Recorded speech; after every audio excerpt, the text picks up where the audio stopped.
Kira-kira Anda merasa nggak? Kira-kira salahnya ada di mana?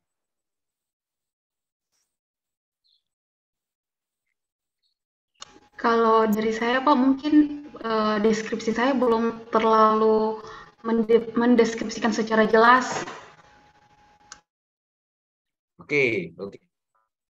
Yang pasti kalau dari saya nggak ada salahnya, nggak ada salahnya. Oke, jadi seperti itu. Anda sudah mendeskripsikan dengan cara Anda menata penyampaian deskripsi apa yang Anda lihat di atas, kemudian nilainya ada di bawah. Artinya apa? Artinya bahwa di dalam nanti Anda menyusun laporan eh, ini seperti itu. Seperti itu maksud saya tidak ada keharusan Fadli tadi hebat sekali. Oke, seperti Fadli. Kemudian Anda juga hebat sekali. Jadi nggak harus seperti Fadli semua atau seperti Anda semua. Jadi intinya adalah Anda mendeskripsikan apa yang Anda lihat, yang terlihat dari nilai-nilai. Saya nggak cerita tentang kisahnya ya, tapi fokus pada nilai. Nilai itu indikatornya yang penting ditampakkan dulu. Tadi Anda sudah menyampaikan indikator-indikatornya, kemudian di bawah Anda sampaikan bahwa nomor satu adalah itu keren, keren buat saya keren. Keren. Jadi saya memang sengaja menampilkan Fadli dan Anggra ini dua model yang beda, tapi nggak ada yang salah, nggak ada yang salah. Dua-duanya hebat. Dan teman-teman yang lain yang sempat saya baca punya Tuan Roy, Tuan M Nur, satunya lagi Aprian kalau nggak salah ya. Itu juga sudah baca, ya artinya ada perbedaan-perbedaan penyampaian. Itu sah-sah saja gitu ya. Jadi ini kenapa ini saya sampaikan, jangan sampai Anda terformat bahwa menyampaikan namanya rancangan menyampaikan sesuatu itu seperti contoh-contoh yang diberikan gitu. Contoh-contoh pekerjaan-pekerjaan makhluk-makhluk yang namanya JPNS yang lalu gitu. Bahkan saya sampaikan sangat harus hati-hati Anda memanfaatkan itu karena banyak banyak hal yang terjadi di setiap proses. Setiap proses ada hal yang banyak terjadi, jangan sampai Anda mendapatkan contoh-contoh yang prosesnya sangat spesial gitu ya, sangat spesial yang saya nggak tahu persis apa itu spesial, tapi menurut saya sangat spesial sehingga pada waktu Anda kutip menjadi tidak tidak baik, tidak baik artinya tidak baik dalam konteks Anda menyampaikannya malah tidak baik. Saya keren sekali Anda menyampaikan seperti itu tadi. Itu kira-kira makanya saya tanya salahnya di mana, salahnya di mana. Ya memang nggak ada salahnya gitu. Kalau semua nggak ada yang ngomong ya nggak ada salahnya. Anggra ini begitu saya tanya salah di mana, dia merasa bersalah. Nggak ada. Keren tuh, keren, keren. Saya appreciate Anda berdua. Sampai di sini, adakah yang ingin bertanya tentang ini, tentang eh, nilai-nilai yang telah disampaikan oleh dua orang ini yang tentunya dengan mengacu pada apa yang Anda setelah susun. Ada pertanyaan?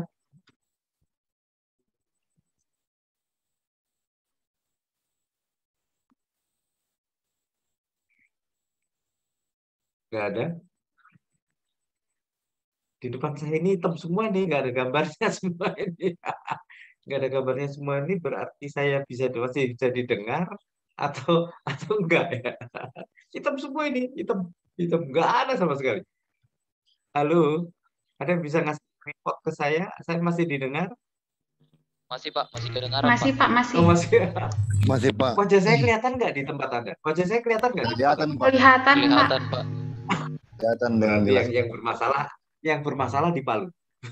Karena Anda semua nggak kelihatan. Semua. Totally nggak. Makanya Anda boleh menari-menari di depan kamera. Tapi jangan sampai nanti pas menari pas pas sinyal saya bagus saya kelihatan. Gitu, Bos. Jadi seperti itu. Alhamdulillah ya. Ada yang ingin dipertanyakan tuan-tuan dan nyonya-nyonya tentang ini.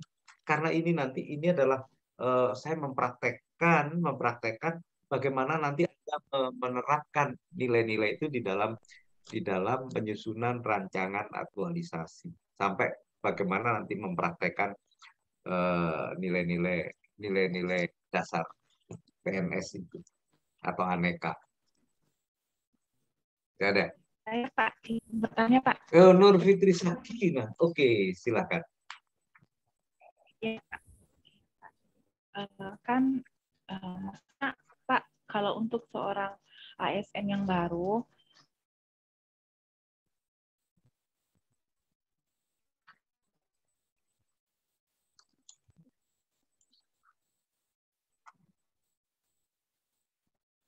bagaimana Pak? Kedengaran Pak? Sekarang? Hilang terakhir. Iya, silakan diulangi lagi. Kenapa? Saya ke ASN baru tadi. Nah, Pak, kalau misalkan sebagai ASN yang baru kan kita sungkan untuk menegur atasan begitu Pak. Kalau misalkan ada yang kurang berkenan atau merasa kebijakannya terlalu sulit untuk kita lakukan begitu Pak. Nah, adakah kemudian apakah Undang-Undang ASN memberikan ruang bagi ASN kita untuk mengkritik kebijakan pimpinannya Pak? Seperti itu Pak. Dan bagaimana cara mengkritik yang betul? Oke. Good. Good. Iya. Iya. Jadi ruang itu terbuka lebar untuk kita semua. Jadi tentunya diatur, pastinya diatur oleh peraturan kepegawaian. Jadi kalau secara hukum positif, bahkan undang-undang pun masih bisa kita gugat, ya, gugat tanda kutip ya, digugat di Mahkamah Konstitusi. Nah itu undang-undang, apalagi cuman kebijakan gitu. Kebijakan itu adalah dalam urutan undang-undang itu yang terbawah, undang-undang dasar, undang-undang, peraturan dan seterusnya sampai kepada kebijakan. Kebijakan itu dalam konteks bahwa itu adalah standar operating prosedur, itu kebijakan, bukan kebijakan kayak yang di tengah jalan itu, yang menyimpang di atasnya, bukan. Nah kalau dia melakukan hal yang tidak sesuai dengan rentetan undang-undang, yang paling dekat dengan Anda caranya adalah dengan telaahan staf namanya. Nanti cari di aturan peraturan tentang pegawai negeri sipil yang bagian telaahan staf. Jadi telaahan staf itu berupa surat, bentuknya sudah diatur di dalam tata naskah administrasi dalam yang ada di PNS. Jadi diawali, ya, seingat saya gitu, diawali dengan apa yang terjadi kasusnya gitu, kasus yang Anda angkat tentang ini gitu. Nah, kemudian dasar yang membuat ini tidak cocok gitu ya, Anda tidak sepakat, disebutkan. Kemudian Anda menyebutkan di bawahnya lagi seharusnya seperti ini undang-undang, sehingga ini menjadikan telaahan Anda. Itu namanya telaahan staf. Boleh itu.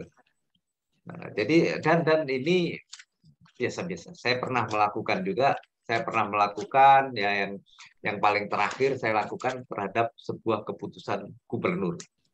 Keputusan gubernur saya telaah dan saya sampaikan telaahan stafnya, dan itu karena menyangkut harkat hidup Widaiswara. Jadi tentang pemotongan jumlah jam mengajar. Jadi kalau saya mengajar 30 jam mengajar, saya nggak dibayar oleh pemerintah. Tidak ada honor, tidak wajib honor. Nanti sisanya baru misalnya saya mengajar 32 dalam 1 bulan, 32 jam. Maka 2 jamnya ini yang saya dibayar. 1 jamnya 100 berapa ribu. Jadi kenapa itu terjadi? Karena saya sudah mendapat tunjangan TPP. Sehingga ini adalah kinerja saya adalah mengajar.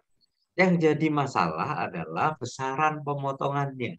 Besaran pemotongannya bukan merasa kegedean, bukan merasa kekecilan, enggak. Tapi dasar yang diambil oleh gubernur, walaupun bukan gubernur ya yang ambil, pasti pasti bagian di bawah-bawahnya, bagian keuangan, itu mengacu pada yang dilakukan di kementerian, di lembaga administrasi negara. Oke, sudah benar diambil dari situ. Tapi setelah kita apple to apple, sudah kita sandingkan tunjangan antara Widya Iswara di Sulawesi Tengah dengan Widya Iswara di lembaga administrasi negara, beda.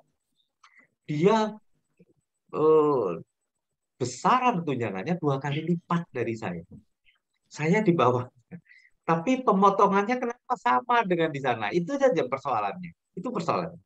Sehingga itu yang saya koreksi, saya sampaikan bahwa seperti ini, faktanya adalah seperti ini, kemudian di bawahnya saya berikan masukan. Seharusnya pemotongannya adalah seperti ini, nggak full seperti mereka. Dan saya sempat di dalam ketemu Pak Gubernur yang lalu, Pak Luki, ditanya, Bang, itu ada telahan stafmu tuh, benar tuh? Insya Allah benar, Pak. Insya Allah benar. Jadi nggak ada cerita terus terus terus beliau tersinggung, enggak. Karena peraturan gubernur itu, untuk katakanlah Pak Gubernur setelah lisan saya, oh iya nggak benar ya gitu ya. Tapi dasar untuk banyak nggak ada. Makanya kita bantu dasarnya dengan telaahan gitu. Kita bantukan ini loh Pak, dasar-dasar yang mungkin bisa dipakai gitu. Bisa jadi telahan saya salah misalnya. Kalau telahan saya salah ya nanti dianalisis oleh bagian hukum dan dikatakan oh enggak, Bambang salah. Ya sudah, itu jalan gitu. Tapi kalau ternyata yang saya masukkan di dalam telaahan itu bisa diterima, ya insya Allah akan berubah. Nah, seperti itu. Jadi waktu itu saya juga prosesnya, saya diundang oleh bagian hukum, di bagian keuangan, karena ini peraturan gubernur ini tidak bisa keluar begitu saja, harus dikonsultasikan kepada Kementerian Dalam Negeri, dikirim konsepnya ke Kementerian Dalam Negeri berdasarkan surat saya itu tadi. Saya malah diundang juga oleh Kementerian Dalam Negeri, diajak dialog.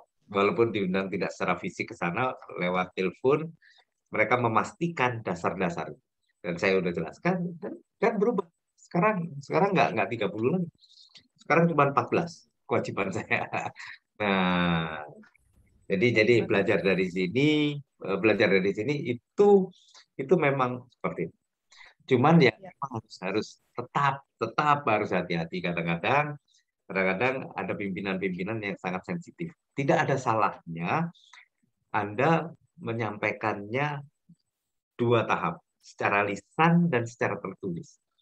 Jadi Pak, ini yang Bapak putuskan tentang ini kok kayaknya nggak cocok ya dengan aturan ini misalnya gitu.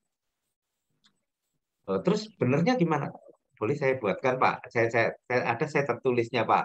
Nah, baru tertulis, kata-kata tertulis itulah telah staf. Jadi sounding itu penting. Jadi inilah etika berorganisasi. Sounding itu ya kita gaungkan dulu kepada beliau bahwa ada seperti ini Pak gitu. Jadi terima surat itu nggak hitam putih gitu. Apa ini gitu enggak. Jadi beliau, mana suratnya ini Pak gitu. Seperti itu. Nah, saya pun juga sounding, sebelumnya juga sounding ke pimpinan. Saya sounding bahwa saya membuat telaah nih tentang itu karena kayaknya lewat gede motornya, jatuh miskin saya nanti ya. Nggak enak juga ngajarnya berbusa-busa karena ya artinya dengan ukuran kinerjanya yang nggak pas, karena kami dibandingkan dengan instansi yang ukuran kinerjanya lebih tinggi. Ada apa? Ada tetap Pak. Seperti itu. Ya. Gitu ya. Terima Oke. kasih. Sama-sama. Jadi untungnya saya pernah menjalani. Jadi jawabnya contohnya ada. Tapi sebelumnya saya juga sudah banyak kali Walaupun kadang-kadang ada juga yang nggak resmi, ada juga yang nggak resmi pimpinan saya. Ya saya ngobrol biasa, biasa Pak. Ini kayaknya anu, gimana itu benernya? Gitu. Biasanya walaupun nggak dalam bentuk surat, saya buatkan ini, saya ini seperti ini. Nah, beliau beliau nggak perlu nunggu surat dari saya. Oh, koreksi deh, koreksi. Ada masukan dari Bambang, koreksi coba. Konsultasikan ke biro hukum. Nah, seperti gitu biasa-biasa gitu. Nggak apa-apa. Jadi tapi ya memang harus tetap kalau kalau itu inisiatif kita gitu. Harus ada sounding. Sounding itu ya supaya nggak kaget aja lah. Ya. Iya. Soalnya kalau kaget nanti kira, wah ini anak-anak baru juga, apa juga. Gitu. Emang cuma Bapak yang tahu. Saya anak baru juga sudah tahu, Pak. Itu, Bos. Oke. Nah, ya, itu tadi pertanyaan Nur Fitri Sakina. Kamu lahirnya pas pas, pas Lebaran kali. Iya, Pak. Idul Fitri. Pas Idul Fitri. Hah? Pas Lebaran. Wah, oke, good. Dia. Kasihan ibu kamu nggak ikut makan kue Lebaran. Ikut sih makan kue Lebaran, cuma nggak ikut rame-rame Iya, sholat Id gara-gara kamu nongol. iya, Pak. Oke, ya. Terima kasih, Nur Fitri. Oke. Ada lagi yang ingin dipertanyakan? Good, good. Ya, oke. Jadi seperti itu kira-kira tuan-tuan dan nyonya yang hebat-hebat ini. Saya memberikan akses, bukan akses, materi yang Anda coba-coba bikin di rumah itu ya, dalam konteks ya, supaya memudahkan pelatih untuk seperti ini, seperti ini. Jadi nanti Anda melakukan, mempraktekkan akuntabilitas itu, mempraktekkan nasionalisme. Ini adalah orang lain juga bisa melihat, nampak. Jadi bagaimana Anda tidak mengatur pelayanan itu seperti eh, yang hebat dulu dilayanin, yang nggak hebat nggak dilayani. Ya. Nah, saya minta maaf dulu ya.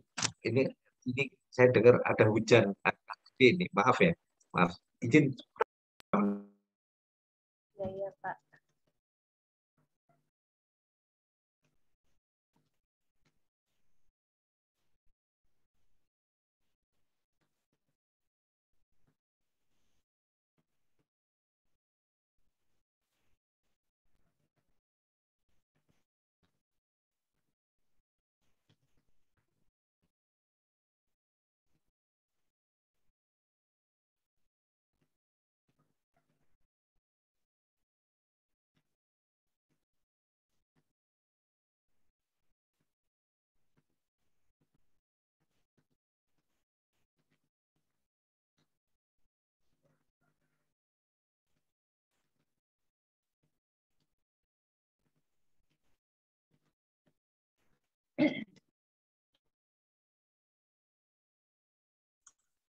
Alhamdulillah. Si burung kehujan. Oke, jadi jadi jadi seperti itu, tuan-tuan dan nyonya-nyonya. Mudah-mudahan nanti Anda dalam mempraktekkan eh, itu bisa bisa indikator-indikator itu yang dipraktekkan. Jadi bukan saya mau praktek akuntabilitas gitu, enggak. Mempraktekkan bagaimana Anda menyusun dengan penuh kejujuran. Nah, nah itu baru-baru nilainya apa gitu. Oke. Saya ingin menyampaikan sedikit. Anda udah buka Kolabjar, Kolabjar ada materi yang saya sudah posting di Kolabjar, sudah pada buka? Materi Halo, agenda 2, Pak. agenda 2 sudah belum? Kayaknya nggak ada yang buka, nggak ada yang buka Kolabjar nih. Wow. Ayo, ada nggak di Kolabjar agenda 2 saya materi? Coba dicek.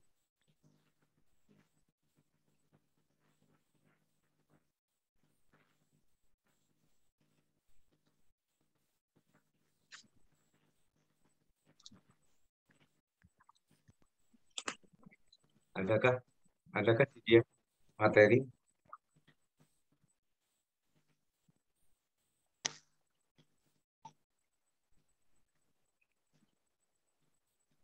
Ada Pak. Apa itu? Materi apa itu? Mengenai Reynold. tingkatan akuntabilitas. Oke, ada dua materi, yang satu dalam bentuk PDF, yang bentuk PDF yang saya sampaikan beberapa. Yang satu adalah link tentang tingkatan akuntabilitas. Link link yang saya tautkan ke YouTube. Tolong itu nanti Anda lihat.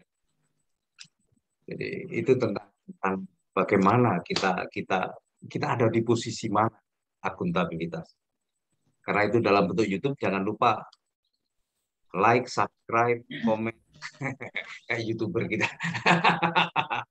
Nah, jadi dilihat ya, dilihat.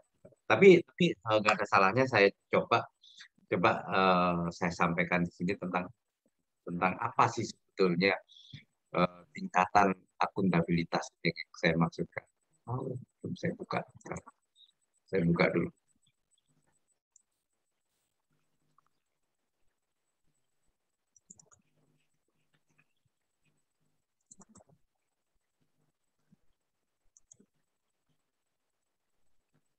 Hmm. Mudah-mudahan sukses nih. Bismillah.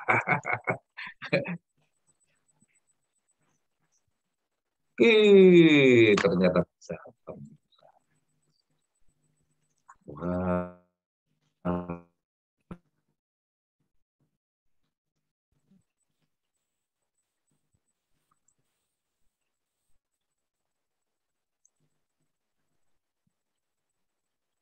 Oke, bisa lihat. Oke, bisa lihat ya piramidanya. Bisa, bisa. Oke. Belum kelihatan, Pak. Hah? Belum kelihatan, Pak. Belum kelihatan. Ya, dia masih masih dalam perjalanan, masih dalam perjalanan.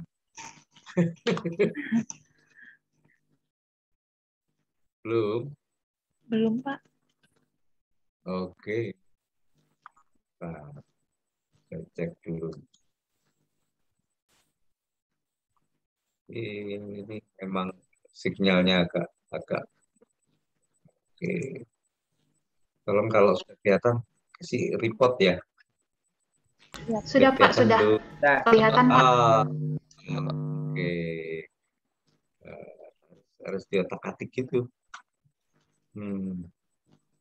Sekarang udah kelihatan apa besarnya? Sudah, Pak. Oke. Jadi seperti ini akuntabilitas. Saya pingin ini kita coba cerita salah satu aja merefresh tentang akuntabilitas. Akuntabilitas itu bentuknya kalau kita bicara tingkatannya seperti piramida seperti ini. Nah, ini kenapa dibentuknya seperti piramida? Filosofinya adalah bahwa piramida akuntabilitas itu tidak satu hal saja, tapi merupakan ada tingkatan-tingkatan. Sehingga kadang-kadang kita sebagai ASN tadi kayak Fitri tadi, gampang ingat Idul Fitri tadi, berpikir secara bahwa saya kan CPNS Pak gitu ya. Kecil sekali gitu ya. Kecil sekali. Dan ya setelah jadi PNS kita juga akan merasa kecil sama. Kecil merasa saya kan di Morowali Utara ya. Bagian kecil, sangat kecil dari sebuah republik yang namanya Indonesia. Tapi eh, ini yang harus ada pahami bahwa akuntabilitas itu di situ dia bekerja. Dia kalau ini lihat piramida yang kuning, warna kuning yang di atas itu dipikul oleh yang pink yang di bawah, pink oleh ungu yang di bawahnya lagi, yang ungu dipikul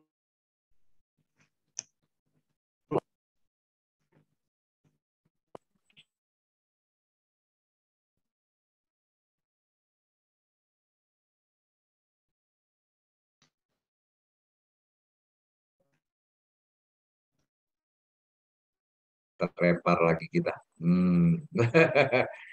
Oke, oke, oke. Saya masuk lagi ya. Saya masuk lagi ya.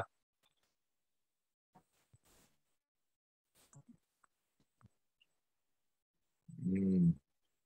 Oke, sudah lihat ya. Iya Pak Siap, ya. Pak. Oke.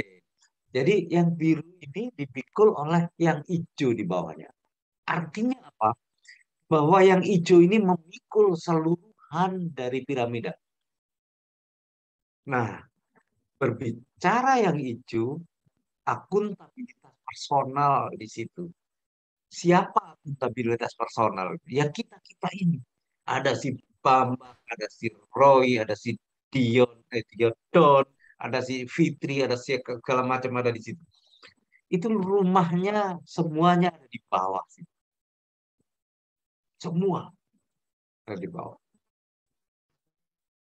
Nah, kalau yang di bawah ini lemah, maka pastinya kalau toh si biru di atas dan seterusnya sampai yang di ujung itu berdiri, berdirinya itu nggak tegak. Jadi persyaratan untuk dikatakan bahwa sebuah organisasi itu akuntabel atau akuntabilitas organisasi, maka isinya harus manusia-manusia yang akuntabel. Nah, inilah yang disebut personal accountability, akuntabilitas personal. Akuntabilitas personal itu yang bagaimana indikatornya yang nampak. Jadi banyaklah, banyak kalau Anda baca buku, Anda akan melihat personality kita itu sama seperti yang disampaikan di wawasan kebangsaan. Itu sebetulnya itu membangun personal accountability, akuntabilitas personal itu dibangun dari Wasbang, ada Pancasila segala macam di sana. Itu. Nah, ukurannya bagaimana melihat akuntabilitas personal? Ukurannya adalah bahwa orang yang punya akuntabilitas personal itu adalah orang yang bagian di dalam sebuah organisasi, bagian dari solusi, not a part of a problem, bukan bagian dari masalah, itu maknanya. Maksudnya bagaimana? Maksudnya adalah kalau ada permasalahan di kantor yang dia pikirkan, paling enggak alamat gimana nih ya, bagusnya gimana ya kantor ini ya, itu pikirannya. Jadi eh, apa yang dia dipikirkan itu bagian dari apakah bagaimana solusinya, bagaimana menyelesaikan pikirannya. Nah, terkait dengan pendidikan dan pelatihan ini, kita ini sering sekali kalau ada masalah, kalau laki-laki ini, kalau laki-laki itu nonton orang bermain catur. Bermain catur itu ada dua orang bermain. Ini saya ceritain buat ibu-ibunya ini. Tapi sekarang ini ibu-ibu juga suka juga main catur, bukan nonton, main. Pemain catur hebat itu juga perempuan ternyata. Laki-laki ini biasanya nonton catur. Nonton catur. Pertama saya biasa-biasa aja nonton. Begitu mulai ada yang mau kalah, wah kita itu mulai cuman senang gitu, senang. Senangnya apa? Senangnya malah ngasih instruksi kepada yang calon menang gitu. Itu ke kanan kanan jepit gitu. Jadi seperti itu. Nah, itu adalah bukan seperti itu di dalam kantor. Jadi justru kalau ada masalah, kita nggak nimbrung, oh iya itu memang bos itu, memang gitu ya. Nggak gitu. Mindsetnya adalah, kenapa begitu ya? Bagusnya gimana ya harusnya ya? Nah, itu pun sudah cukup Anda masuk dalam kriteria accountable. Jadi personal accountability itu seperti itu yang diharapkan. Jadi Anda belum belum belum tangan Anda belum ikut-ikut tapi baru di dalam pikiran. Itulah PNS yang diharapkan, setiap PNS itu seperti itu. Bukannya kita bergerombol di warung kopi terus ngomongin bos di sana. Bos itu hancur deh lo. Rasain lo kayak saya dulu. Biasa juga ngomongin bos. Seperti itu. Jadi ini yang harus kita miliki, yang harus kita latih, yang harus kita latih.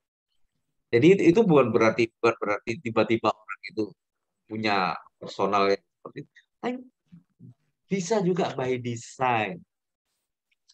Anda kan pernah sering dengar dengan pikiran-pikiran itu negative thinking gitu, negative thinking. Iya, dan itu juga sering sekali orang yang berpikir negatif itu tidak merasa dia membiasakan dirinya berpikir negatif. Kalau ada peraturan baru, dia mikirnya paling itu paling gimana cara ngakalin peraturan bagaimana gitu seperti itu. Ini selalu negatif.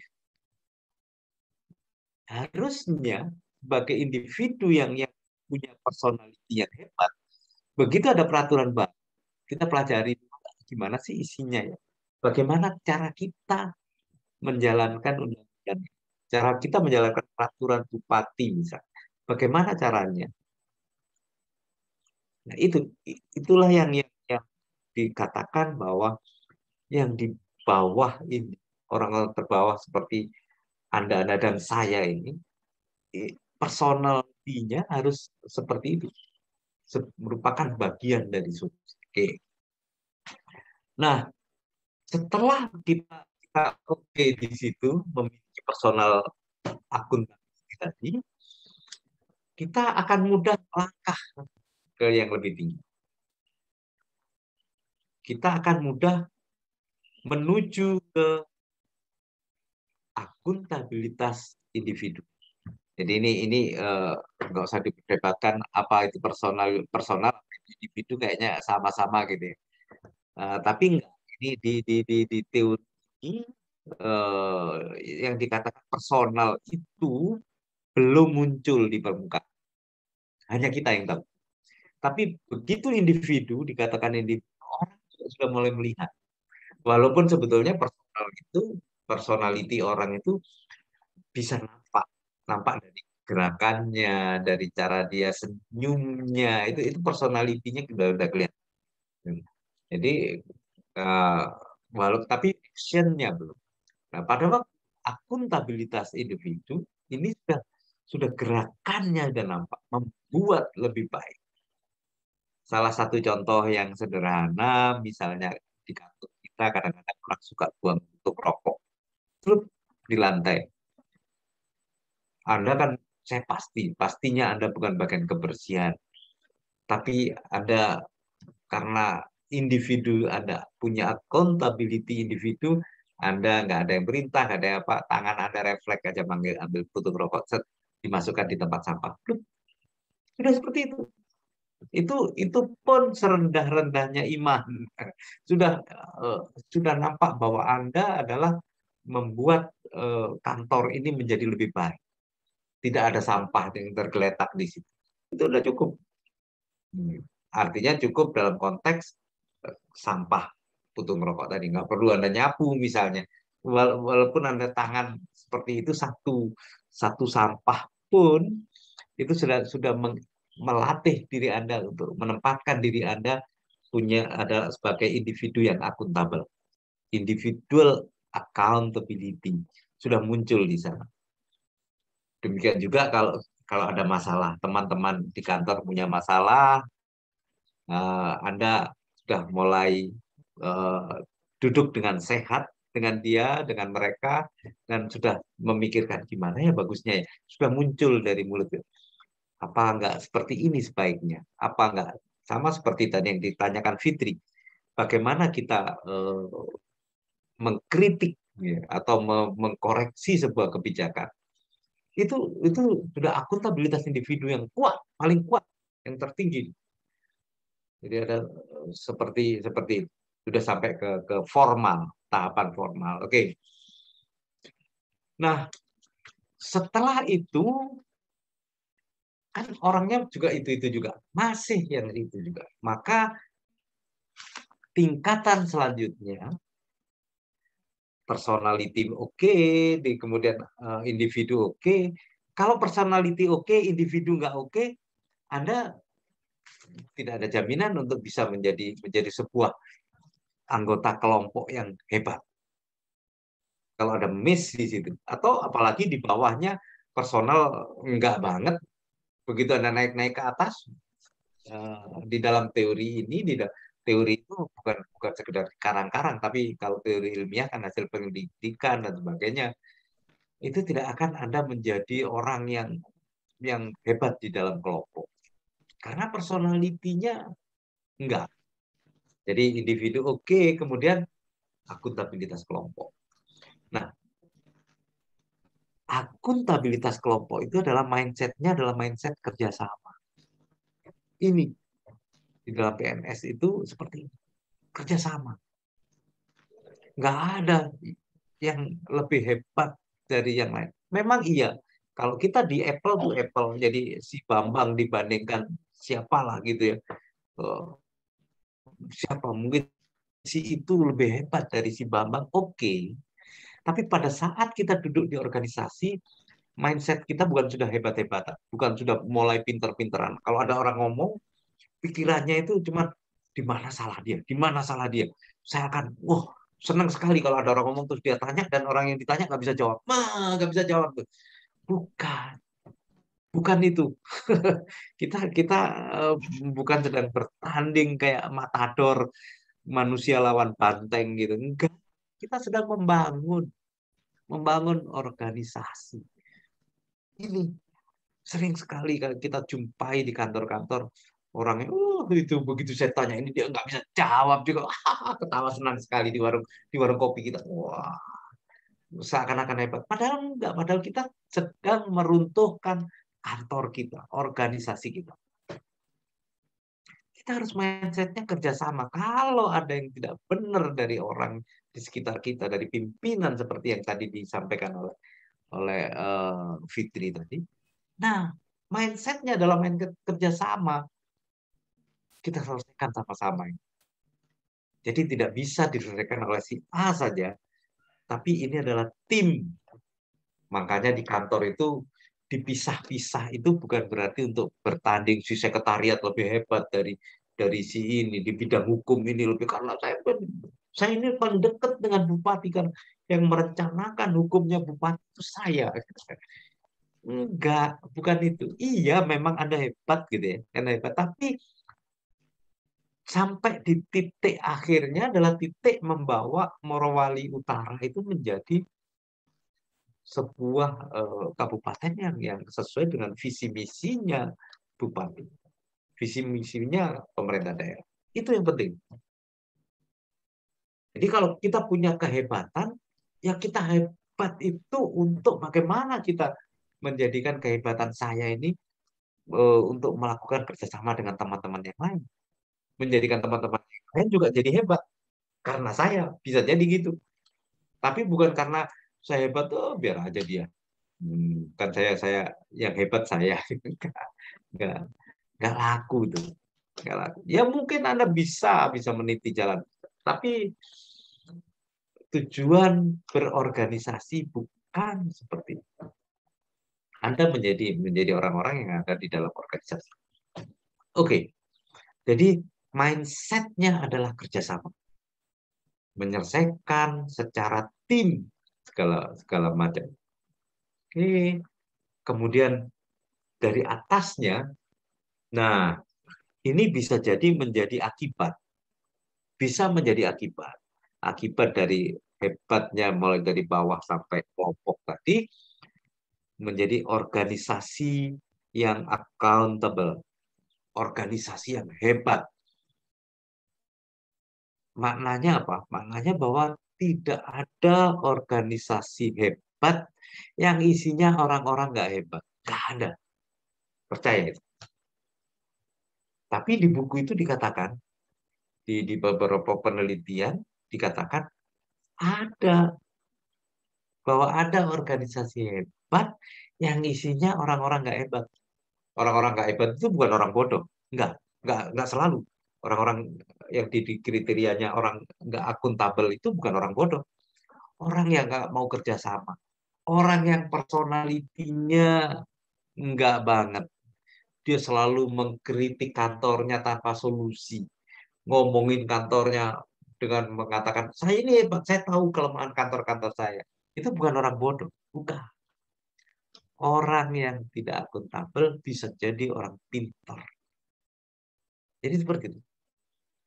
Nah, organisasi yang bagaimana hebat, isinya bukan orang hebat. Bisa jadi karena pimpinannya adalah orang hebat sekali. Superman dia. Bisa ngerjakan segala macam, segala macam. Tapi asas organisasinya tidak berjalan dengan baik. Bisa jadi dia one man show istilahnya. Orang yang bekerja sendiri, orang yang tidak kerja sama. Jadi dia tutup, wah ini saya ketik sendiri dan laporan. Akhirnya bisa jadi baik. Tapi tunggu tanggal mainnya, kata-kata buku itu. Bahwa dengan waktu yang tertentu dia akan jatuh. Organisasi itu akan runtuh. Benar. Jadi begitu dia dipindahkan ke tempat lain, di pemimpin yang bukan Superman, udah mulai ketahuan bahwa ternyata selama ini orang-orang ini nggak pada kerja ya, pada tidur gitu. Nah, mulai di situ runtuh, mulai perlahan tapi pasti kantor itu runtuh. Jadi seperti itu. Yang kita bangun adalah sistem supaya menjadi hebat. Jadi kalau kalau itu terbangun, sistem itu ya selesai sudah. Semua duduk menjalankan sistem. Tidak lagi cari-cari bagaimana cara kerjanya, bagaimana, tapi sistem sudah mendominasi di sini.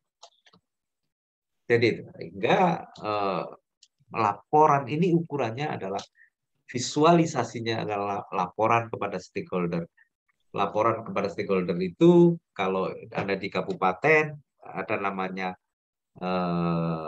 LAKIP, laporan kinerja instansi pemerintah, dari dinas-dinas atau UPD kepada bupati. Itu nanti ditampung menjadi lakipnya kabupaten. Dari lakip kabupaten maka muncul skor di sana. Skornya kabupaten misalnya Morowali Utara 75. Padahal yang tertinggi 100. Oh, 75. Berarti masih perlu proses-proses dipertajam untuk tahun depan bisa naik menjadi berapa, jadi berapa. Itu laporan kepada stakeholder. Kalau bupati bisa jadi laporannya ke tingkat bisa jadi gubernur, karena di gubernur nanti akan menjadi laporan lakipnya provinsi. Provinsi itu gubernur sendiri dan seluruh provinsi, dan nanti terakhir kepada presiden. Dan lakip ini juga tentunya walaupun dalam bentuk yang berbeda dilaporkan juga kepada DPR. Nah, dari situ kehebatan lakip ini harusnya seiring menjadi akuntabilitas stakeholder. Jadi yang paling atas ujung-ujungnya adalah kepuasan masyarakat. Jadi di sini ujungnya. Karena tujuan kita ya satu-satunya adalah dari 3 itu adalah pelayanan kepada masyarakat, melayani masyarakat. Makanya kalau ada masyarakat berteriak-teriak di luar sana karena pelayanan kita nggak baik, jangan terus ditangkap masyarakat. Kenapa? Ya karena kita melayani mereka dan mereka tidak puas, tidak mendapatkan puas. Ya kita dialog dong, gitu ya. Kita dialog apa sih yang nggak puas? Kenapa? Kenapa begitu? Nanti Anda akan harus Anda dapatkan nanti di agenda 3. Agenda 3, bagaimana posisi masyarakat di dalam perencanaan pelayanan. Bahwa masyarakat itu adalah terlibat di dalam perencanaan pelayanan. Ini saya singgung sedikit ke sana. Nah, terlibatnya bagaimana? Terlibatnya macam-macam. Ada yang terlibat langsung. Kalau Anda pernah dengar Bapeda, ya, di Bapeda itu ada musrenbang gitu. Mungkin kita mulai dengar musrenbang.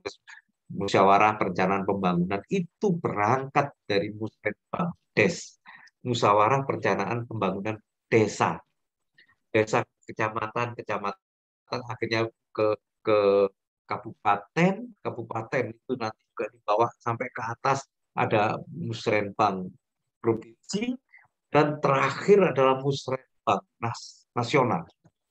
Itu yang nampak secara langsung. Ada pelayanan yang tidak nampak secara langsung, yang keterlibatan mereka tidak nampak secara langsung. Tapi kita pertimbangkan itu sebagai desain. Contoh seperti sekarang ini yang kita layani tidak semuanya milenial memang, tapi milenial ini sangat dominan di dalam persentasenya dominan. Kita harus tahu apa sih maunya milenial ini. Gitu. Sama seperti saya menyampaikan diklat ini pada tataran latsar. Beda dengan saya menyampaikannya ini pada tataran pejabat-pejabat yang eselon 2, eselon 3 gitu lain. Kenapa? Mereka itu bukan milenial. Tapi saya melihat Anda dekat sekali generasi Anda ini dengan generasi milenial yang sangat familiar dengan digitalisasi, sangat familiar dengan order by apa namanya Gojek gitu. Jadi Anda ingin makan sate aja nggak harus ke tukang sate. Anda dari WC pun bisa beli sate dari WC. Coba bayangin. Masa ya kita terus akan melayani Anda ini seperti saya melayani orang-orang tua yang boleh, oh bapak-bapak seperti ini. Wah, lama banget nih. Saya bisa belajar dari WC, Pak. Nah, ini sekarang kita layani Anda. Walaupun sekarang masih sinyal masih naik turun. Anda sekarang, saya nggak tahu Anda ini ada di mana nih, di kamar atau di kamar mandi. Saya nggak tahu. Jadi Anda sudah bisa belajar tentang berhadapan-hadapan dengan saya di kamar mandi. Dengan background-nya gini nggak kelihatan bahwa Anda di kamar mandi. Jadi seperti itu. Nah, jadi melibatkan masyarakat di dalam pelayanan itu tidak harus langsung, tapi mindsetnya yang dilayani itu yang kita baca. Contoh lain tentang milenial itu dari buku-buku tentang milenial yang saya baca, milenial itu nggak mau nunggu orangnya. Jadi kalau maunya sekarang, tunggu sebentar, lama banget, saya mau ke, ya seperti itu milenial. Ya kita harus mulai pertimbangkan itu, bagaimana pelayanan itu menjadi cepat, bahkan super cepat, tidak cuma cepat, super cepat, klik keluar. Karena mereka sudah sampai kepada 4.0 aja, 4.0 aja sudah mulai lambat dia katakan. Dia sudah mulai 5.0. Jadi sudah nggak pakai lagi yang namanya wifi. Jadi langsung alatnya bicara sama satelit sana. Jadi seperti itu. Nah ini harus kita pertimbangkan sehingga ujung-ujungnya adalah akuntabilitas stakeholder tercapai, keputusan kepuasan masyarakat. Nah dari sini kesimpulannya adalah bahwa kita harus berangkat dari personality kita dari bawah. Kalau itu hebat, maka di atasnya jadi hebat. Ada kemungkinan jadi hebat. Ada kemungkinan lebih hebat. Tapi kalau di bawahnya enggak, selesailah sudah. Nah, makanya model kediklatan kita seperti ini, melatih personality Anda, melatih Anda mempraktekkan nilai-nilai agenda 2 itu sebetulnya seperti ini. Filosofi kenapa harus saya praktekkan pelayanan ini untuk kita bangun bahwa organisasi itu jadi hebat sehingga pelayan kepada masyarakat itu sampai pada puncaknya kepuasan masyarakat. Jadi seperti itu tuan-tuan dan nyonya tentang tentang akuntabilitas. Sampai sini ada pertanyaan. Ada yang ingin tanya-tanya tentang akuntabilitas. Saya stop share-nya. Ada yang ditanyakan, didiskusikan tentang accountability.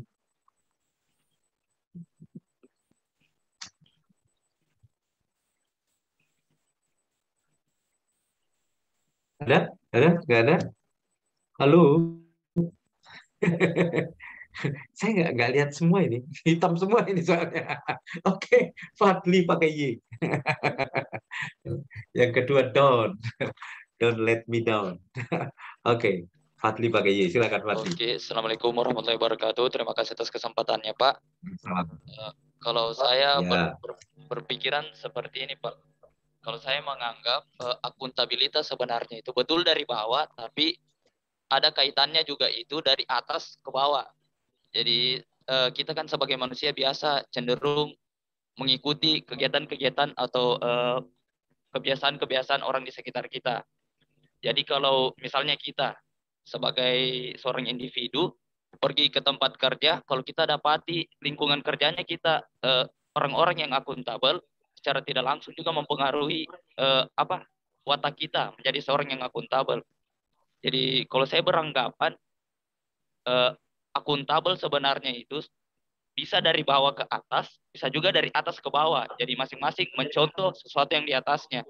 Jadi kalau dia lihat di atasnya begitu, dia secara tidak langsung terangsang juga untuk melakukan hal seperti itu. Kurang lebih kalau saya beranggapan kayak begitu, Pak. Terima kasih. Oke, keren, keren sekali. Keren sekali. Ya, betul, betul. Jadi makanya internalisasi itu ada namanya transinternalisasi itu. Pada saat transinternalisasi ada yang kemarin saya grafiknya saya sampaikan banyak sekali ilmu ketiga. Jadi yang transinternalisasi itu adalah mencontoh. Tapi ya itu tadi, ini adalah dunia yang terbuka lebar. Kalau kita berbicara tentang contoh-contoh yang di dunia nyata saja, dunia kita sekarang, 1000 informasi, berapa banyak yang informasi itu benar dan berapa banyak yang itu yang hoax. Dari mana kita tahu hoax? Dari mana kita tahu informasi itu benar? Yang pertama yang kita bangun itu nasihat kalau ya saya tarik ke bagaimana ke kehidupan rumah tangga aja. Bekali anakmu itu dengan fondasi yang baik. Karena di luar sana dia harus menyaring dengan hebat sampah itu. Jadi yang namanya ilmu-ilmu hebat itu di luar sana bercampur sampah, Pak. Ya, kita buka inilah internet, ilmu-ilmu, jangankan ilmu-ilmu yang dunia ini, ilmu agama aja dicampurin sampah. Ada hoax tentang, bahkan ini sejak zaman nabinya Fadli sudah ada yang namanya hadis-hadis palsu. Jadi dari mana kita tahu? Dari mana kita bisa mencerna itu? Kalau kita tidak membangun individu yang personality yang hebat. Jadi memang setuju saya dari atas ke bawah itu adalah public figure itu mempengaruhi. Tapi kita tidak bisa mengatakan semua public figure berpengaruh positif. Nah, kalau pengaruhnya negatif, terus gimana dong? Nah, padahal di dunia ini sekarang lagi heboh-hebohnya nih, kepala bos-bos yang tua-tua itu nggak karuan, yang masuk di tempat-tempat di kos-koskan di lembaga-lembaga itu nggak ada yang CPNS. Nah, ada, coba kita cari. kan dia dikit. Yang masuk itu eselon 2 gitu, eselon 3 lah gitu. Nah, terus apakah kita menunggu dia bersih dulu baru kita menjadi baik? Ya enggak. Kalau menurut saya sih justru eh, Anda harus mulai berpikir bahwa kita bangun diri kita, personality kita menjadi kekuatan. Kalau toh ada contoh buruk dari atas, kita kita sudah mengatakan say no to drugs. Enggak lah. Jadi namanya apakah ya untuk menjadi baik kita nunggu nunggu apa namanya obat-obatan itu hilang dulu dari Indonesia baru kita menjadi orang baik. Kita hidup di situ, Bos. Kita hidup di situ. Beragam. Bagaimana obat obat-obat vitamin bercampur dengan obat-obat yang membuat kita goyang-goyang terus kepalanya. Jadi seperti itu. Saya katakan untuk Fadli, saya setuju dengan bahwa memang atas itu menjadi pimpinan. Itu artinya bahwa nanti pada saat Anda di atas, Anda wajib hukumnya. Seperti itu. Karena di agama juga diajarkan begitu. Jadi kalau ada si Bambang yang nggak ngerti apa-apa tentang agama nyolong ayam, dibanding Pak Kiai nyolong ayam, itu udah jelas. Hukumnya lebih panas itu dia yang Kiai nyolong ayam dibanding si Bambang yang nggak ngerti apa-apa. Gitu. Ini penting ini. Ini kalau kita bawa ke nilai-nilai sosial kita gitu. Jadi makanya harus dibangun dari bawah. Harus. Atas itu cuma ngasih contoh-contoh aja, tapi bawah ini membangun diri. Jadi seperti itu, Tuan Fadli. Mudah-mudahan Anda tidak tidak karena atasan gitu ya udahlah. Gitu. Sudah saya kan, karena atasan Pak yang ngasih contoh, karena apa iya begitu, gitu kan? Gitu. Kalau atasan mencuri terus kita ikut ikutan mencuri. Apa bedanya atasan buruk dengan kita yang dibawa? Jadi menjadi sama-sama buruk dong, gitu. Enggak. Pada titik tertentu kita akan ditanya yang bahasa bahasa Jepangnya nafsi nafsi itu pasti tahu apa itu nafsi nafsi ya itu tanggung jawab itu adalah masing-masing nantinya makanya bangun diri kita mau pimpinan belangsak ya urusan lo kalau you sudah saya ingetin pakai telaan staff terbebas kita terbebas dari dosa-dosa itu kalau nggak saya kirimin ini jangan-jangan saya bagian dari problem saya ikut menikmati belangsaknya dia gitu. Ya itu tadi tinggal pilihan kita. Kita part of problem atau part of solution gitu. Bagian dari masalah atau bagian dari solusi. Kalau saya pilihan satu-satunya kita harus wajib hukumnya menjadi bagian dari solusi. Itu betul. Oke, Fadli. Fadli pakai Y. Siapa? Oke. Ya, ya muka kayak terpaksa banget gitu. Karena kena nafsi-nafsi tadi terus kemudian ya terpaksa. Gitu. Oke. Thank you, Adli. Jadi gitulah kira-kira wawasannya ya. Ada si Don tadi. Mana Don? Don terlempar kemana Don? Siapa? Oh, ada Don. Mohon izin Pak, selamat pagi Pak. Ya, ya pagi Don. Saya cuma mau cerita pengalaman juga Pak yang berdinas yang baru 6 bulan ini dan sudah ketemu masyarakat yang kalau saya rasa masyarakat Morowali Utara sudah banyak tahu juga Pak mengenai teknologi segala macam. Cuma yang kemarin itu Pak, yang saya dapat kita kan ini ASN dituntut sebagai pelayan publik juga kan. Kita juga kepingin jadi pelayan publik yang baik. Nah, kalau di dinas saya kan bidang-bidang itu setiap bidang ada yang seperti pengembangan masyarakat, ekonomi masyarakat. Nah kemarin ada kelompok masyarakat, kelompok penangkapan, kelompok budidaya. Mereka itu lihat kan di YouTube kan banyak itu cara budidaya ini, macam yang lagi trending sekarang kan biovlog, yang dimana dengan luas kolam sekian bisa panen sekian. Nah sementara di kantor juga kan masih banyak pegawai-pegawai walaupun kita sendiri juga yang belum mengerti tentang itu karena kan ilmunya juga masih baru. Jadi masyarakat mengajukan permohonan bantuan itu kolam itu, Pak. Nah sementara gimana nih masyarakatnya cuma tahu lewat internet. Nah sementara di kantor juga kami juga masih kurang pengalaman untuk itu.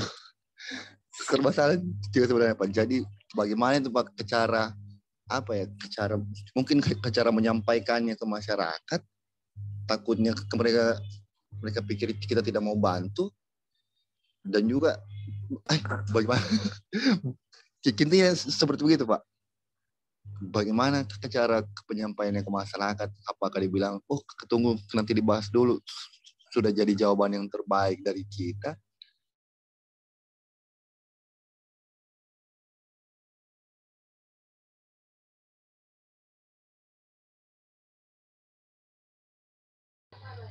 Terima kasih, Pak. Hanya itu saja mungkin, Pak.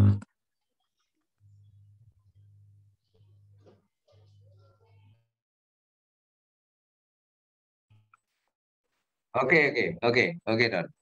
Iya, iya. Jadi mengedukasi masyarakat, edukasi masyarakat itu perlu. Jadi melayani itu tidak sekedar bahwa apa yang dilakukan oleh masyarakat itu segera terjadi.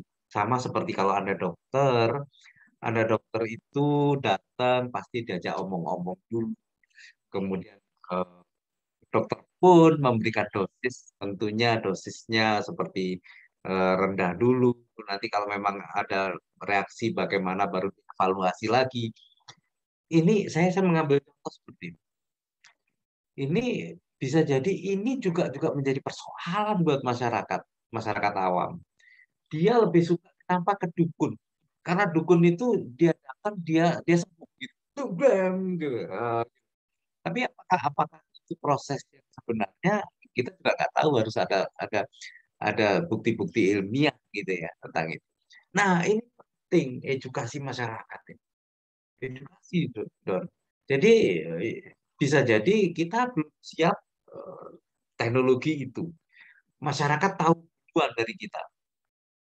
Kemudian ya nggak serta-merta terus oke kita masyarakat, karena ada proses yang namanya proses administrasi keuangan. Itu harus ditempuh dan masyarakat harus paham. Nah, itulah yang kita harus jujur mengatakan kepada mereka tentang bagaimana proses ini, edukasi. Jadi kalau bilang bagaimana ini Pak, mereka rasanya kok nggak percaya, ya berarti ada komunikasi yang kurang keren di antara kalian. Jadi ini harus dibangun komunikasi yang baik. Nah, komunikasi yang baik itu yang bagaimana itu harus dipelajari dan tentunya nggak semua unik. Uniknya karena orang-orang yang berhadapan dengan kita caranya juga beda-beda, dengan edukasi yang berbeda, cara ngomongnya juga berbeda. Tapi intinya adalah edukasi kepada masyarakat itu tanggung jawab kita. Bahwa ini adalah perlu proses, ini perlu segala macam. Sama seperti betapa sulitnya menyampaikan tentang pandemi. Pandemi ini ada 3M, ada segala macam. Ini kenapa? Karena yaitu yang pertama komunikasi massa kita nggak terlalu bagus. Bukan berarti buruk dari pemerintah, tapi semua jadi ngomong yang tidak berkompeten ngomong, kemudian semua ngomentarin, nah ya kayak gitu. Ini nggak ada apa ya, nggak firm gitu bicara. Kemudian belum lagi yang tadi seperti saya singgung di luaran, eh, bahkan ayat-ayat suci saja kita campurin sampah di kalau kita buka buka internet, tercampur di situ, semua campur. Terus kita pilih yang mana nih Pak kan gitu. Nah, ini perlu perlu kecerdasan sosial. Kecerdasan sosial ini itu juga menjadi tanggung jawab kita sebagai sebagai eh, PNS. Jadi kita edukasi. Menolak itu bukan bisa jadi seperti anak-anak kecil kita yang kita kan suka baca bagaimana kalau mereka itu edik, kecanduan kecanduan gadget. Kemudian kita ajarkan mereka tentang disiplin waktu. Ada istilah screen time ke anak-anak gitu ya. Ini nggak boleh, jam ini stop. Itu seakan-akan kelihatannya sadis. Tapi itu bentuk-bentuk edukasi. Edukasi. Jadi edukasi itu bukan berarti harus mengikuti dia. Bisa jadi menolak pun itu adalah edukasi. Jadi pertimbangan, tapi pertimbangannya harus pertimbangan ilmiah. Jadi harus everything running by data.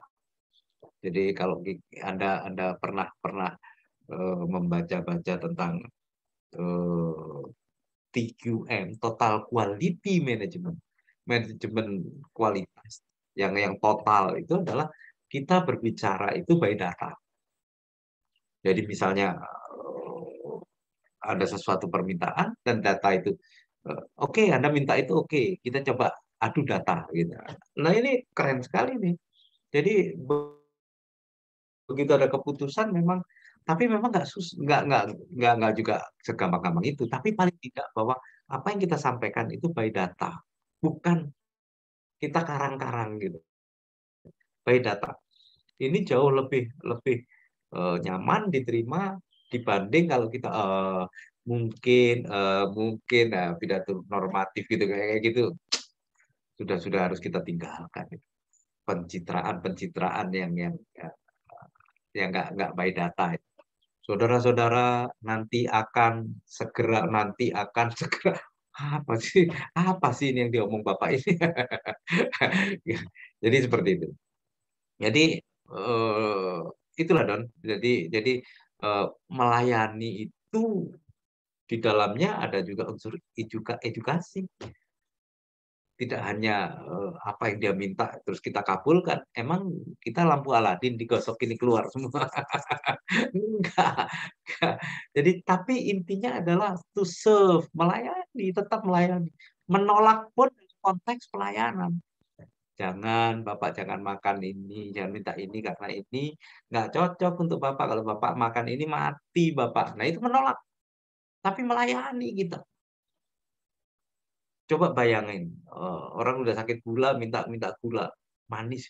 Iya Pak, manis. Oh, makan aja Pak, makan aja. Saya layani Bapak apa permintaan Bapak 100%. Mati lo. Habis ngelayani terus kita bilang mati lo. Jadi seperti itu. Jadi konteks pelayanan itu harus kita pandang sebagai sesuatu yang utuh dan sehat. Melayani. Oke, gitu Don kira-kira Don. Mudah-mudahan bisa dicerna ini. Oke, Doni. Doni, Don. Bisa dengar saya masih? Oh, kayaknya sudah nggak terdengar. Kedengaran, Pak. Tapi kedengaran ya, kedengaran. Oke, Ya. Tuan dan Nyonya, saya akan teruskan share screen saya untuk menuju ke satu tugas individu lagi. Oke. Mohon maaf Pak, sedikit mau menyampaikan waktunya tinggal 15 menit lagi Pak, kurang dari 15 menit. Oke. Makanya ini saya buatkan, saya langsung ke ini ke tugas. Iya Pak, makasih Anda banyak. bisa buka, Anda bisa buka kolab jar. Anda bisa buka Kolabjar. Kolabjar Anda ada sudah saya upload nggak tugas di situ? Coba, Natalia. Coba buka Kolabjar. Bisa. Tapi nggak usah di-share. Atau semuanya buka Kolabjar. Sudah ada Ada Pak, ada. tugas yang saya. Apa yang di situ? Tugas apa? Kelompok.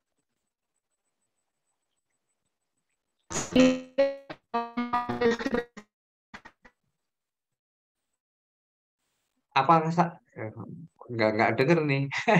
Nggak denger nih Anggra ini. Anggriani bukan Anggra ini ya, Anggriani. Apa tugas kelompoknya ya? Apakah sama seperti ini di Kolabjar?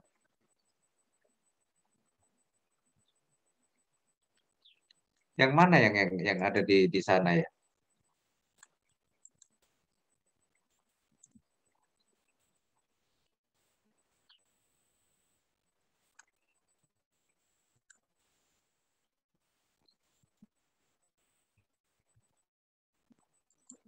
Halo, Anda Anda bisa dengar saya? Sudah, Pak. Di Bisa. Kolabjar apa tugasnya apa? Tugasnya di Kolabjar? Tugas individu, Pak, yang mengenai isu. Iya. Oke, ya kalau gitu saya buka isu ya. Tugas agenda 2.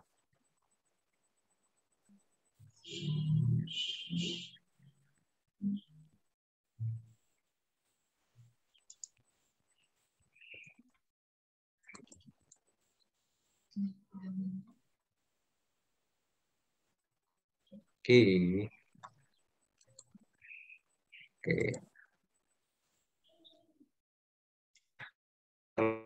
Pada kemana semua ini? Nah ini kan tugasnya ya, bisa kelihatan? Belum, Pak. Bisa kelihatan? Belum? Bisa, Pak. Bisa Iya, kelihatan? Pak. Nah ini. Oke, ini sama dengan ini tugasnya. Iya, Pak. Sama. Oke. Nah, Anda kan sudah menyusun isu dari awal kemarin ya. Dari awal kemarin tentunya sudah punya isu.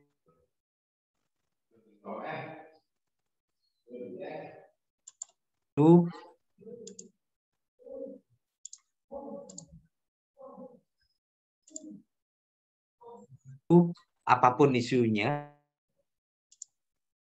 coba Anda untuk isu isu di sini, isunya apa gitu ya di sini. Kemudian gagasannya apa? Di agenda 1 tentang isu ya, ada gagasan.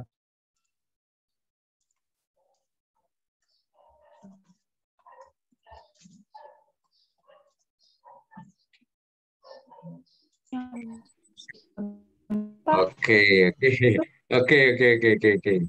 Ya, putus-putus ya, putus-putus. Bentar. Kita coba buka lagi sekali lagi. Oke, mudah-mudahan terbuka. Oke, sudah kelihatan belum? Belum, Pak. Sudah kelihatan? Ya? Belum, Pak. Belum? Sudah, Pak. Iya, Pak. Ada, Pak, ada. Sudah, Pak. Sudah? Oke. Sudah, Pak. Jadi Anda sampaikan isu Anda, kemudian sebutkan gagasannya apa, kemudian tuangkan gagasan itu dalam kegiatan. Jadi gini, misalnya isunya tentang rendahnya apa ya, perencanaan hukum gitu ya. Terus gagasan Anda akan membuat perencanaan hukum dengan cara digital misalnya ini misalnya gitu ya. Saya nggak tahu yang Anda buat apa. Itu gagasannya. Kemudian tuangkan gagasannya ini dalam bentuk kegiatan. Jadi kalau Anda membuat pelayanan hukum digital tadi, tahapannya apa kegiatannya? Jadi yang pertama misalnya mendesain ini, yang kedua dan seterusnya. Kemudian itu. Nah, setiap kegiatan, setiap kegiatan tuh minimal menimbulkan 3 tahapan. Jadi contoh kegiatan itu misalnya saya akan membuat digitalisasi proses hukum. Jadi membuat sistemnya. Membuat sistem itu ada 3 tahap. Pertama, persiapannya, bagaimana mencari contoh model. Yang kedua, membuat desain grafisnya. Yang ketiga, membuat sistemnya. Jadi tiga tahapan gitu. Oke. Tentunya ini juga di agenda 1 sudah di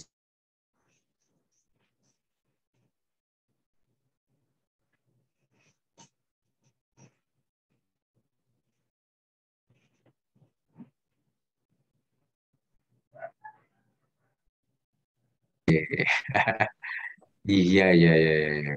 Seru nih, seru nih. Seru. Oke, saya buka lagi.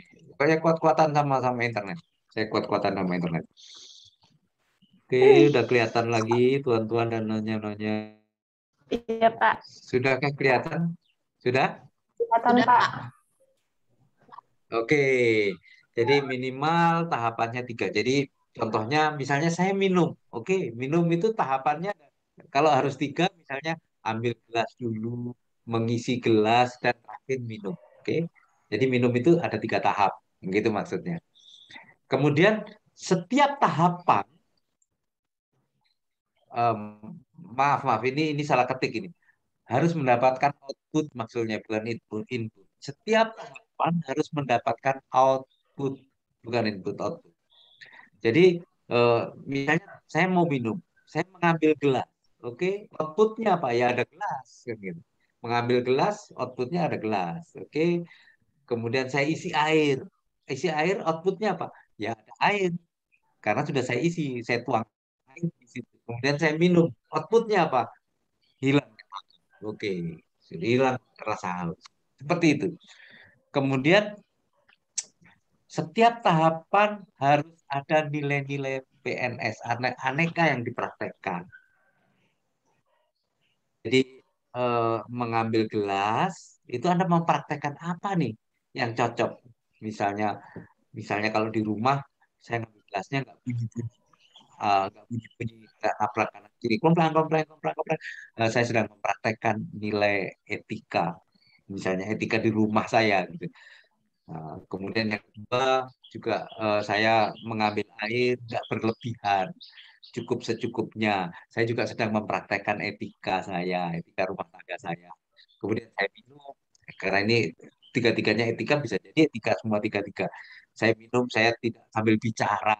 Ini ada aspek kesehatan, ada aspek etika di situ. Nah, gitu. Jadi nilai aneka apa yang Anda praktekkan di setiap tahapan. Kemudian upload jawabannya di Anda nggak usah panik, nggak usah terus takut sesuatu bakal bakal saya cincang kalau salah. Apa yang Anda hasilkan itu potret dari Anda untuk nanti kita diskusikan di sesi terakhir.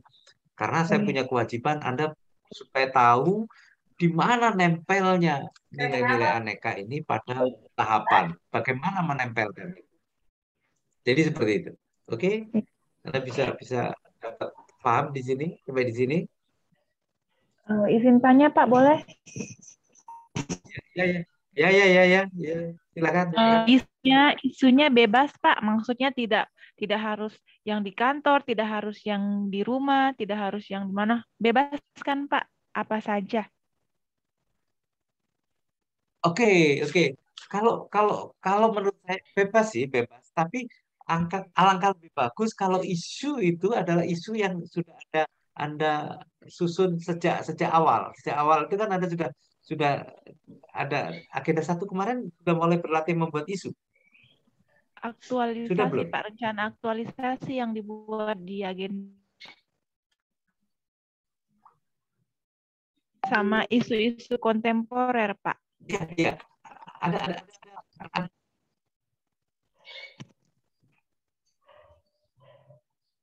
Iya, isu kontemporer. Anda sudah dapat isu di kantor. Sudah dapat dari situ. Waktu latihan Waktu latihan, Pak, isu yang diambil yang terhangat dari ada sosial media. latihan mencari isu di kantor. Ada. misalnya sudah dapat isu di kantor, Anda pakai isu di kantor. Kalau Anda misalnya nggak dapat isu di luar, silahkan. Oke, itu yang pertama. Oh iya. Kemudian yang penting gagasannya apa? Kemudian kegiatan saya nggak pingin Anda membuat kegiatan sebanyak-banyaknya, enggak. Anda cukup misalnya kegiatan pokoknya Anda cukup buat dua kegiatan, nggak harus sampai tuntas gitu. Contoh kegiatan apa sih?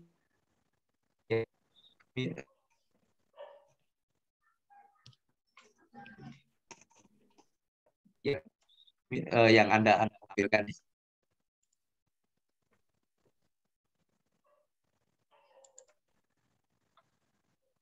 Gitu, Pak.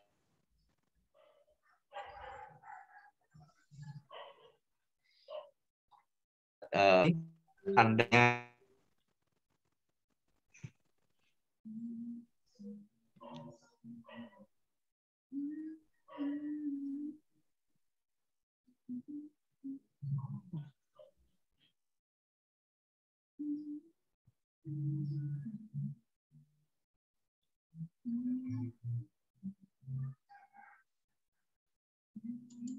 kita lanjuti, hajar saja terus.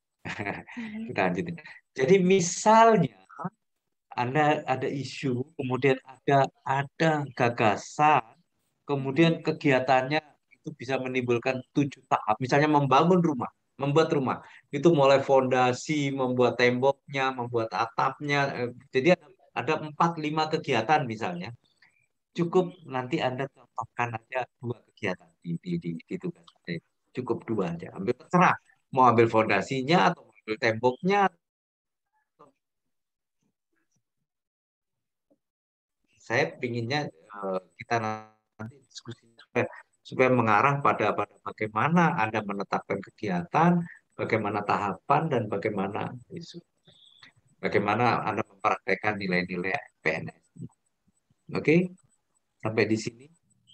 Maksimal berapa isu, Pak? Atau minimal berapa isu? Isu satu saja, isu satu saja. Satu saja. Isu satu saja. Isu satu, gagasannya tentunya menjawab isu tadi. Kalau isunya misalnya isu tentang Anda kerja di mana sekarang? Anda Di tugasnya di mana? sekretariat daerah, Pak. Oke, sekretariat. Misalnya lemahnya proses pengarsipan gitu misalnya. Kemudian isu itu, gagasannya Anda membuat arsip digital misalnya. Oke. Terus Anda kegiatannya untuk tahapan kegiatannya ada 5 misalnya. Ambil saja 2, terserah yang mana. Misalnya menyiapkan arsip-arsip yang akan didigitalkan, kemudian Iya, Pak. kegiatan lain lagi yang membuat program tinggal 2. Oke, dicoba dulu nanti mudah-mudahan kalau sudah bisa, kalau ada masalah toh kita masih ketemu 1 kali lagi. Halo Livia, masih mengantuk juga? Livia ngantuk terus nih. Tidak, Selamat tidur Pak. Livia. Oke, kita udah diundang ke breakout room, kita kembali ke sana ya. Makasih perhatiannya. Assalamualaikum warahmatullahi wabarakatuh dan selamat pagi. Waalaikumsalam. Warahmatullahi wabarakatuh. Livia ngantuk terus. Minum kopi dong. Minum kopi biar gak ngantuk.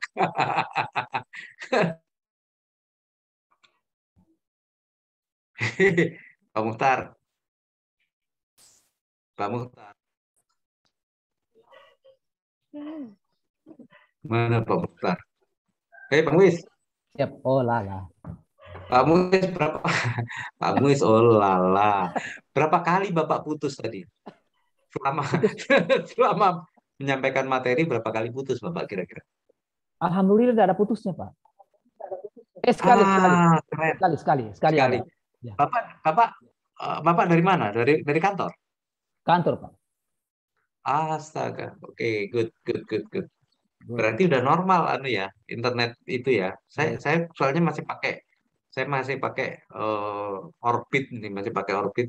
Oh, Kayaknya ya. Orbitnya yang penuh nih. Saya pakai Ah, kabel lans berarti ini, saya Pak. harus Bagus, iya alhamdulillah. ya, ya gak pakai iklan keren ya. Oke, good, good. Terima Ya, kasih. keren ya. Ya, saya 7 Thank kali, you. 8 kali nggak